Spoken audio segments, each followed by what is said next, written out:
विनय कटियार सरकार के औपचारिक प्रवक्ता हैं या भारतीय जनता पार्टी के औपचारिक प्रवक्ता हैं? मैंने तो आपसे कहा कि नरेंद्र मोदी ये कानाफूसी क्यों कर रहे हैं? नरेंद्र मोदी जी को तो स्वयं एक देश के नाम संदेश देना चाहिए, 8 बजे आना चाहिए प्राइम टाइम पर, और धन की बात करनी चाहिए, चंदा चोरी चढ़ावा चोरी के बारे में बताना चाहिए। और ये कानाफूसी कब तक चलती रहेगी? इसने उसको कहा, उसने उसको कहा, संदेशन खेती नहीं होती है। श्रेय आपका तो जिम्मेदारी आपकी। अगर आपने कहा कि आप रामलला को लेके आए हैं, तो रामलला के मंदिर में जो भ्रष्टाचार हुआ, जो कुठाराघात हुआ, जो विश्वासघात हुआ, उसकी जिम्मेदारी लीजिए और मुंह खोलिए। और आज तो अमरनाथ की यात्रा पर यात्रियों की आस्था को लेकर इतना लंबा पत्र लिखा है। अमरनाथ के यात्रियों की आस्था है, राम भक्तों की कोई आस्था की कोई कीमत नहीं है आपके लिए। राम भक्तों की आस्था को यूं ही मजाक और मखौल बनता रहेगा, ये नहीं चलेगा। मुंह में राम बगल में छुरी नहीं चलेगी।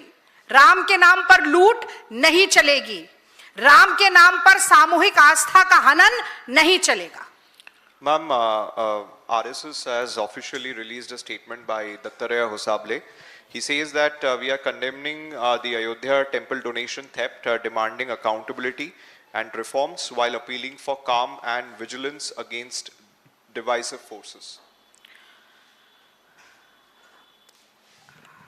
Who is RSS appealing to? And is a notice of a small little appeal enough? Modi ji can have meetings with Mohan Bhagwat regarding political issues in the country, but this is such an important religious issue and nobody cares about it. So Vinay Katiyar is telling us that he has had a word with Modi ji, and now RSS is coming up with an official statement saying that we condemn. Is condemnation enough? Can't they two sit together and come up and face the media about this? Talk to the nation, talk to the people of this country. Talk to all the Ram Bhakts. Actions always speak louder than words. यहाँ पर सिर्फ शब्दों से काम नहीं चलेगा। शब्दों का माया जाल आरएसएस बुनती रहेगी। उनसे रजिस्ट्रेशन के ऊपर पूछो, उनके पास कोई जवाब नहीं है। उनसे अपनी खुद की फंडिंग के बारे में पूछो, उनके पास कोई जवाब नहीं है। राम मंदिर की चढ़ावा चोरी, चंदा चोरी के बारे में पूछो तो कह रहे हैं हम कड़ी निंदा करते हैं। कड़ी निंदा करने से क्या होगा? वैसे तो आप कहते हैं कि हम तो सब कुछ देखते हैं, सब कुछ हम ही करते हैं, सब कुछ हम ही चला रहे हैं। 30-40 लोगों की सरकार आपको सिक्योरिटी देती है, 30-40 गाड़ियां आपके काफिले में चलती हैं, और आप अब कह रहे हैं कि हम सिर्फ निंदा कर देंगे और काम चल जाएगा। अगर आरएसएस सीरियस है, अगर मोदी सरकार सीरियस है, तो पहली फुर्सत में राम मंदिर ट्रस्ट को भंग करना पड़ेगा। ये शुरुआत है, और इसके बाद जो 4-5 मांगे हमने रखी उनको पूरा करना पड़ेगा। मैं तेजपाल सिंह। राम मंदिर में ना तो कोई धर्माचार्य या शंकराचार्य जो हैं उनका किसी का इन्वॉल्वमेंट नहीं है। पूरे के पूरे सारे के सारे लोग हैं वो इन्हीं के परिचित हैं। दूसरा, आरटीआई से बाहर किया गया, पहले भी पीएम केयर फंड और बीसीसीआई को आरटीआई से बाहर किया गया। तो ट्रांसपेरेंसी से राम को दिक्कत है या इनको? देखिए, मैंने तो आपसे कहा कि यहाँ पर दाल में काला नहीं है, पूरी दाल ही काली है। और वो कहते हैं कि मुझे लगता है कि चोर की दाढ़ी में तिनका अटका हुआ है, इसीलिए पारदर्शिता चाहते ही नहीं है। और ये आज तो खुलासा हुआ है, पूत के पांव पालने में दिख जाते हैं। इनकी असली मंशा आपने जैसा कहा और मैंने भी प्रेस वार्ता में कहा, उसी दिन समझ आ गई जब आरटीआई से बाहर किया गया। करोड़ों रुपए का चंदा आएगा, कुंभ है, कुंभ के बाद कुंभ में कितने श्रद्धालु आएंगे, कितना सोना चांदी अर्पित किया जाएगा, ये सबको मालूम था, एक आम भारतीय भी समझता है।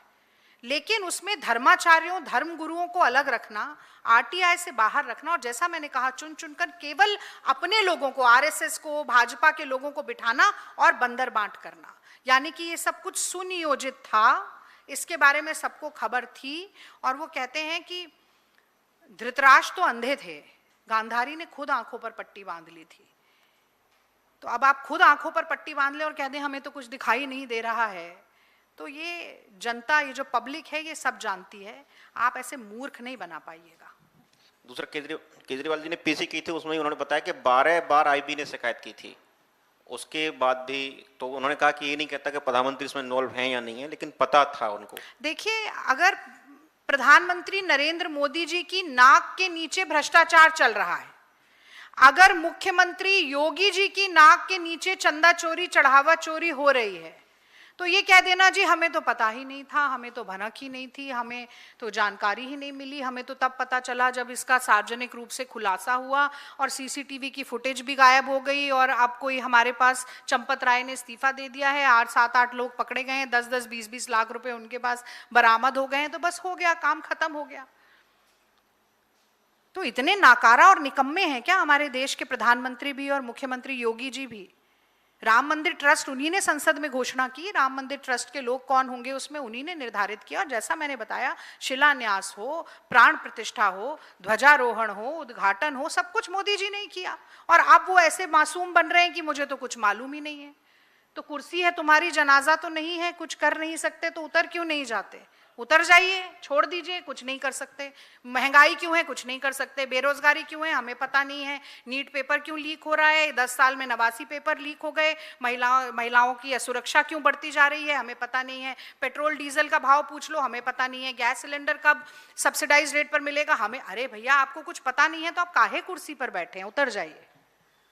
मैम एक सवाल ये है कि जैसे आप लोग डिमांड कर रहे हैं एसआईटी को सार्वजनिक रिपोर्ट को लीक करना चाहिए, रिलीज करना चाहिए, इसके अलावा एक बड़ा एलिगेशन ये भी लग रहा है कि राम मंदिर में जो फंड के साथ करप्शन हुआ है या जो हेराफेरी हुई है उसको लेकर एसआईटी जांच कर रही है। कई साल पहले जो जमीनों की लेन देन है उसको लेकर एसआईटी जांच नहीं कर रही। कल अरविंद केजरीवाल ने सवाल खड़ा किया था, तो क्या कांग्रेस पार्टी भी मांग करती है कि जो पुराने केसेस हैं उसके ऊपर भी जांच होनी चाहिए स्टार्टिंग से लेकर? देखिए, चंदा चोरी चढ़ावा चोरी की शुरुआत उसी दिन हो गई थी जब करोड़ों रुपए का घपला जमीन की खरीद फरोख्त में 10 मिनट में हो गया था। तभी जैसा मैंने कहा कि पूत के पांव पालने में दिख गए थे। आपने बिल्कुल सही प्रश्न उठाया है। और अभी जो फाइनेंशियल फ्रॉड है, जो चढ़ावे का फ्रॉड है, उसके अलावा और कई तरीके के खुलासे निकल कर आएंगे जिसमें से जमीन का घोटाला, लैंड स्कैम भी उसमें शामिल है।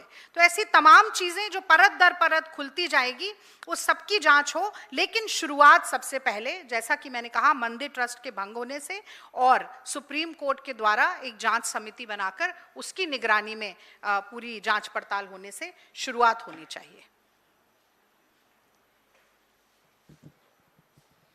Ma'am, this is Hariom from Jharkhand Reporter. Where are you? Yeah, my question is different from this issue.